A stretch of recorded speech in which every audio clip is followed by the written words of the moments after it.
Welcome to Current Affairs Taiwan. We have a great Taiwan sound themed show for you today. Mike, what have we got coming up? Well, in between the noise and the garbage trucks, we've got the Chinese fishing boats attacking Taiwan Coast Guard boats. We've got the market crash here, the pressure on the local workers, and of course the National Immigration Office has put out an amnesty for them. Lee Ming Che, it's now the 3 years since he was arrested and jailed. The death penalty is going to be phased out. New Tide and Sue, meanwhile, and the DPP are clashing. And Han Kuo Yu, I know you're not going to believe this, but he's going even more bald. And finally, in the KMT, Johnny Chiang is coming back to old formulas and not even putting them in new bottles. Stay tuned. It's going to be a great show.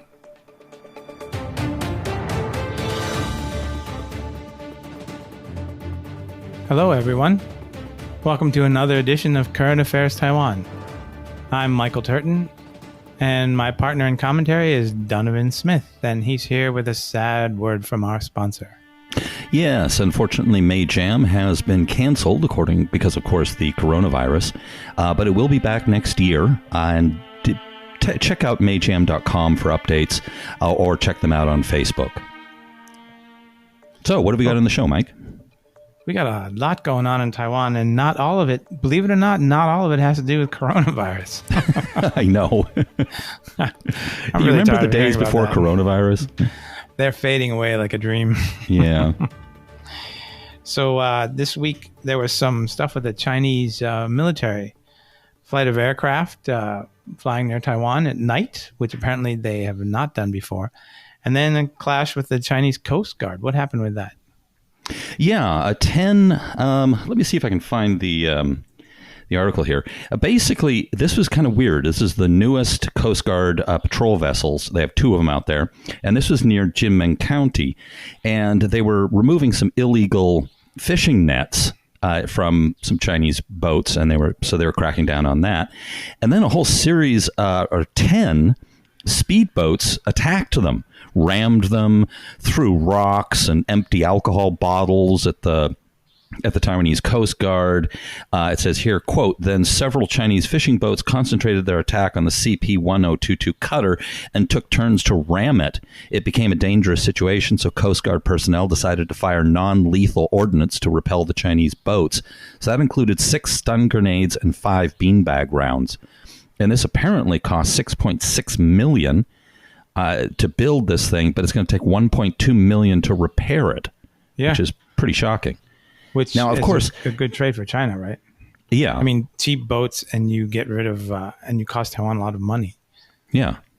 And of course, now this sounds like, oh, they're just fishing boats, right? But we know that the Chinese fishing boat fleet, at least a good chunk of it, is basically deputized to work with the People's Liberation Army, Navy, and the Coast Guard for China.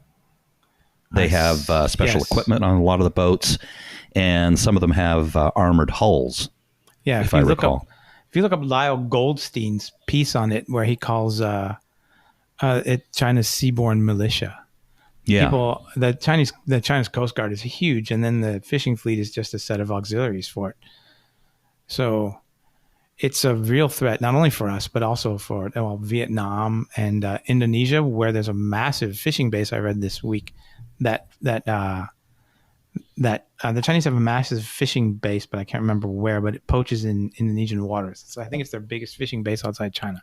So let me move to a question then. Oh Si-huai, whom we know from the KMT legislative list during the election, he was one of the most controversial choices of that party, retired general. And apparently very pro-China. He had a few comments. What were they, Donovan? Yeah, well,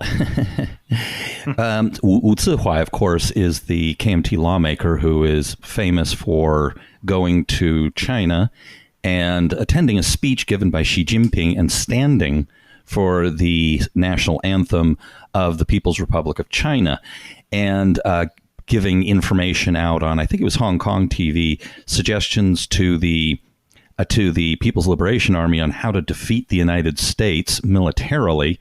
Now, he's a retired brigadier general. So he says here, there's a huge difference between Chinese warplanes flying around Taiwan and intruding into its airspace, and the former should not be deemed provocative. Just as U.S. aircraft flying by the nation should not be deemed provocative, neither should Chinese aircraft, Wu wrote in a question to the Executive Yuan on Wednesday. So now, of course, they're equivalent. Right. So there's two obvious problems with this. I think that what he meant by airspace is actually crossing. There's been kind of an unofficial line in the middle of the Taiwan Strait that traditionally that you don't cross, and I think that's what he's referring to, not actually airspace. Right. And of course, the other is now he goes on here. Any assumption that such moves are provocative lacks a legal basis, and the ministry should avoid crying wolf and causing panic, according to Wu. So what do you think? Do you think that these flybys by the People's Liberation Army Air Force and the U.S. Air Force are exactly the same? They're almost exactly the same, except that the U.S. has never threatened to murder everyone in Taiwan and grab the island. So maybe they're not the same at all. But well, not since the 19th century, but yeah. No, they wanted to buy the place, okay? Yeah. That was to be a peaceful transfer. But I think what we're looking at here is, of course, part of that long-term problem of the salami slicing. Ever so often, the Chinese, it goes in spasms or cycles, and then every so often they up it, like the night flight. They increase it. And this is what they do all over. They do it in the Himal with Bhutan. They do it against Japan in the Senkakus. So, and of course, they're doing it now with Vietnam, too. They've been moving research vessels into Vietnamese waters. So it's part of a long-term thing that they're doing all around their borders. Oh, but they're just research vessels, and they're just fishing vessels. Now, here's actually an interesting question. Those fishing vessels, when they attacked the Coast Guard ships, were they acting under orders, or were they acting under permission, or did they just do it on their own? It's so hard to tell, right? Because everyone has deniability. Because the people on the bottom will take a hit for the ones on top. Oh, we did that on our own. Mm-hmm. Officially, of course, it's going to be that they were on their own. Right. So there was a big stock market crash as a result of coronavirus. I'm trying not to mention it, but it sneaks into the news so much. Mm-hmm. Yeah, I mean, before this whole thing, it was pushing 12,000, the TAIEX, and now it's 8,000 something right now. Oh my! Although they announced the National Stabilization Fund would start intervening, and then there was a quick spike, but then it plunged again today. Right. Yeah. And I guess the report said that foreign investors have been pulling out of Taiwan since the beginning of the year. Yeah, I suspect they're pulling out of stocks everywhere. Yeah. They also made it so that you can't short stocks. So that means that a lot of foreign investors or any investors can't really hedge their bets. So presumably that's why they're just pulling the money out. Right. Wow.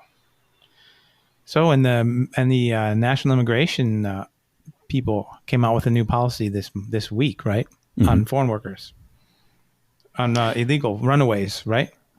Or visa overstayers, yeah. Visa overstayers, yes, that's it. I mean, the implication is that it's, I think what they have in mind or what they're trying to imply is they're looking at migrant workers who've run away from their work, often because of abuse, low pay, that kind of thing. Right. Although I think technically it applies to any visa overstayer. Well, that's good. A lot of these migrant workers have gone places where they provide crucial labor. So giving an amnesty is only half of the issue. The other issue is addressing these businesses, and especially farms. When I was up in Wuling Farm a couple of years ago, one of the things I was told was that the hills around that area are filled with, and Hsiang as well, that area, are filled with runaways who now work on the farms for food and a little cash. Yeah. And so this is a situation that Taiwan, it's part of the larger problem of labor here, right? Mm-hmm. So some of them are what they call mountain rats, which is an illegal logging business, but a lot of them are doing very legit work that's actually very necessary. Yeah. there's been a bunch of these cases where they offer a lot of money to tea pickers in Nantou, and the fact is they can't get young Taiwanese, even though they can make 30, 40, 50,000 in a month doing this. Right. The money's decent, but they can't get anyone to do it. And so what happens is you keep seeing these stories of these little trucks up on those little mountain roads, and they'll go off a cliff, and a whole bunch of people die or get injured, and they're usually all Taiwanese in their 70s. Yeah. So they really need these people up there to help. Yep. One of the things that I, among my Filipino friends, I keep hearing the same story in the last couple of weeks, that they are now the sole breadwinner for their entire family. I mean, even extended families, because many of the small communities in Philippines are now on lockdown. And the pressure on the foreign labor force here, the financial pressure is very strong. Very difficult time for people here. So, I mean, I hope they're able to keep sending money back, because it sounds like it's going to be necessary. Yeah, it's going to be very bad in Phils. Now, the thing about this amnesty, I should probably note, is that it goes to the end of June. And essentially, the amnesty is this. They won't detain you, which they normally do. They are going to provide a small fine, which I think is 2,000 NT, something like that. And they will also allow these people to come back, whereas usually they're banned from coming back. So this is a whole lot. It's still, and they're still going to be sent overseas eventually, but they're going to be sent back home. But relatively speaking, this is about it's not really an amnesty when you think about it, but in other words, they're doing this so that they can get as many people as possible and move them out, and then and with basically a slap on the wrist. However, right. They turned around and said, starting on July 1st, they're going to tighten their existing regulations, and they're going to launch a nationwide crackdown. So this is very much a carrot and a stick. What's going to happen to these people when they can't go home? I mean, some countries aren't going to let them go back. I'm thinking that probably what they'll do is they'll just keep them here until they can fly them out. Yeah. I don't know. Months. Yeah, it's going to be very, very bad. So today's the anniversary of what? A terrible anniversary. Yeah, very terrible. Lee Ming Che's arrest and detention in China. And now it's been, 3 years? 3 years. Yeah, Lee Ming Che, you may recall, was a democracy activist who had gone to China, and he was arrested there for, anti-state state subversion. State subversion, yes, that's the way. Specifically for subversion of state power by using online discussion groups to disseminate information attacking the Chinese government, and for supporting the families of Chinese dissidents. Yeah, very sad. I hope they release him soon.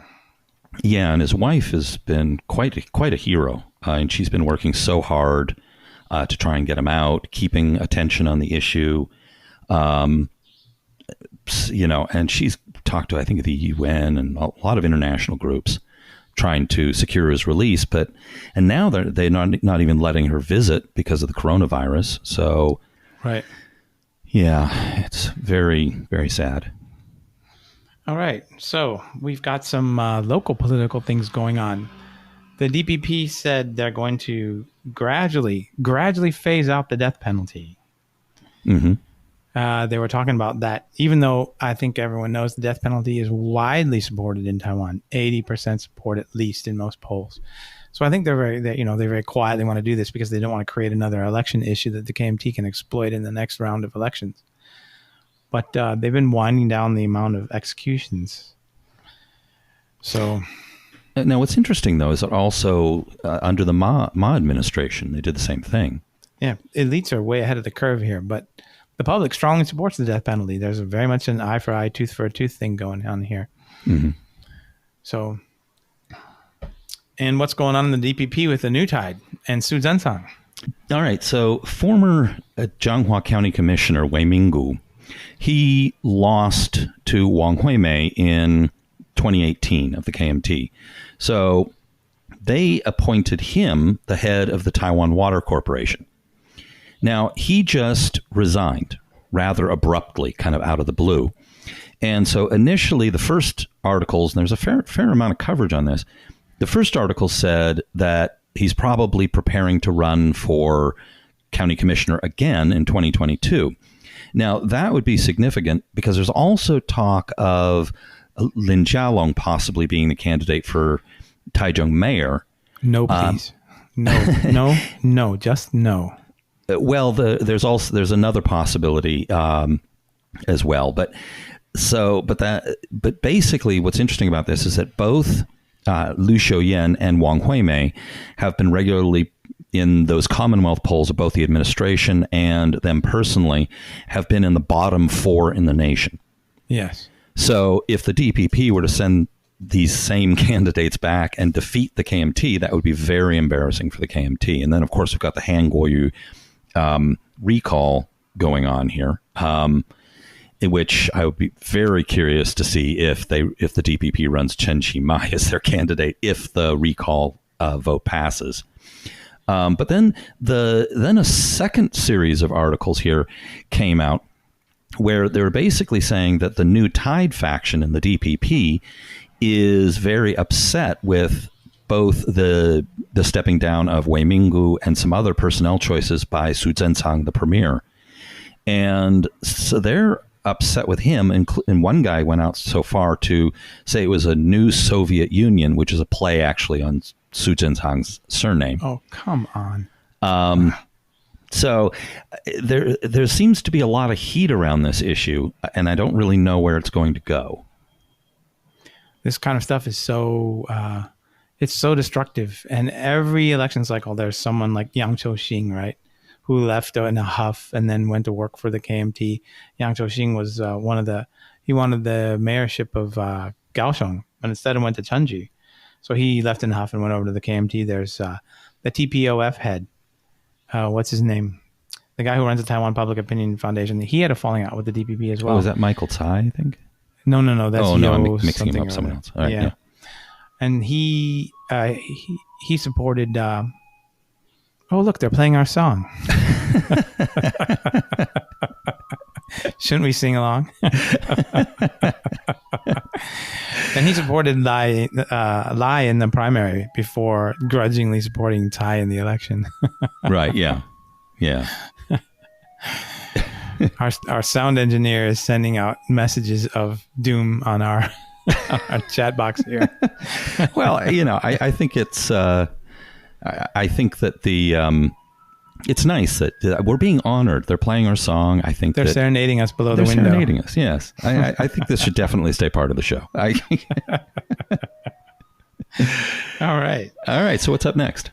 We were talking about Han Kuo Yu, who's going more bald.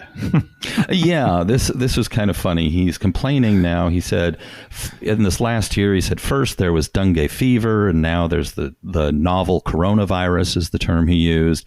And he said that his hair is half gone white, and that his job is very hard, and he's going even more bald. And yeah, even more bald. So, so he's basically complaining about his job, which seems like not a very good thing to do in the run up to a recall. No. And can you imagine if he'd been elected president? My God. It would have been a lot more entertaining, and there would have been a lot more for us to discuss and write about. But honestly, I'm pretty happy that right now the Tsai administration is handling the whole coronavirus thing very professionally, very boring, technocratic, following the scientific experts' advice. It's so dull. This boring technocratic thing, it's for analysts and pundits. This is, that's just terrible. There's no red meat for us. There's a little red meat with Johnny Chiang, right? The new KMT chairman this week. He said he was both Taiwanese and Chinese. Yeah, let's see here. I have the quote here. He said, "I was born and raised in Taiwan. I am Taiwanese." Well, okay. And he may or may not be Hakka or part Hakka. But anyway, his family's been in Taiwan for hundreds of years. But then he goes on and says, "From the perspective of blood origin, culture, and history, I am also Chinese." And he goes on further, "On the basis of the constitution of the ROC, I am an ROC national." Now, to me, I mean, what do you think? This to me sounds boilerplate KMT. It's boilerplate KMT. More importantly, it's boilerplate Ma Ying-jeou. That was how he got himself elected, right? Every election, he would grit his teeth and say, "I'm Taiwanese." Oh. And then a month after the election, that would disappear. But, he was able to do that. And I think Johnny Chiang is positioning himself in the same way, right? Yeah. They have to do this if they're going to get the young. They have to reposition the KMT as a Taiwanese organization. This is going to be very difficult. Did Hong Xiu-zhu ever say she was Taiwanese? I don't remember that. Han Guoyu did. He said it several times, as I recall, in the Chinese language news. I don't think I ever saw it in the English language news. No, I don't think so either. Yeah. But, never mind.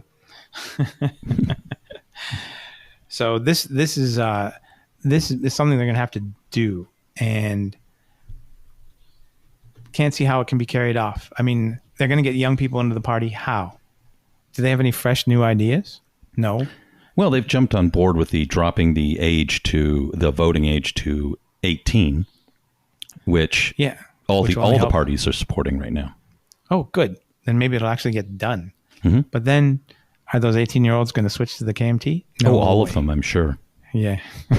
they'll just set up a social networking platform for them, right? Yeah. All they need to do is set up some social medias and some stuff on the interwebs, and that's it. And then all of a sudden, their winning ideology will be communicated and finally understood by the misguided youth. And they'll come to them like mice to cheese because it's social media. Mm-hmm. Precisely. See, that's all you need is social media. Young people, you give them social media, and they just flock to it. Speaking of which, there's a couple of things circulating on the web that have been annoying me about this coronavirus. There was a great piece. You know how people are constantly claiming it's a manufactured virus that escaped from one of the Wuhan labs, and there was a nice piece out. I think it was a New Scientist today or yesterday about how it's not. Comparisons with wild viruses show that coronavirus has not been altered. It's a wild virus. It's not been modified by humans. So I think that's important. And the other thing that's been passed around today is you keep reading this thing where one of the Chinese mobile phone companies has lost millions of subscribers who must, and that with the implication, of course, that they're all dead, that they've been hidden. Mm-hmm. That there's millions of dead people that the Chinese government has hidden, which is absurd. It's 15 far more likely million, I think, is the number quoted. Yeah. It's far more likely that this is just a case of, do I really need the fourth mistress's phone? I don't think so. Yeah. I have to get by with 3 mistresses during this period. Yeah. It's called social distancing. They're being socially responsible. That's right.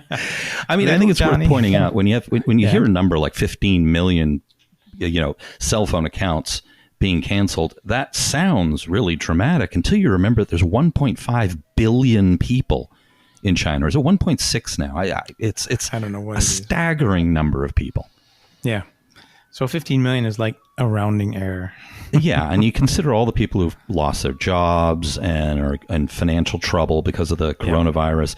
Yep. That's a pretty logical reason why a lot of them probably have just simply canceled their cell phone accounts if they've had more than one, particularly. Yeah. They can't afford to pay the bills, Nope. All right. Well, I think we've run out of things to discuss today.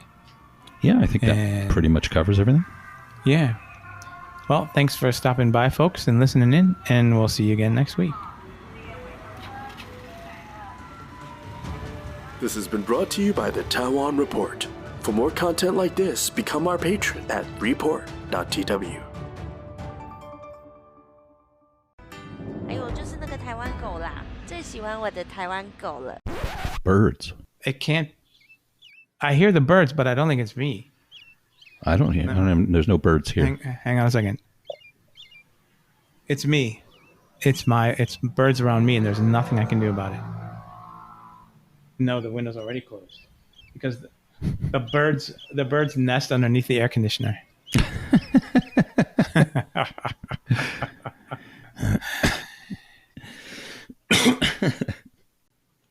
Welcome to Taiwan. Yeah. Let's try that again. All right, ready?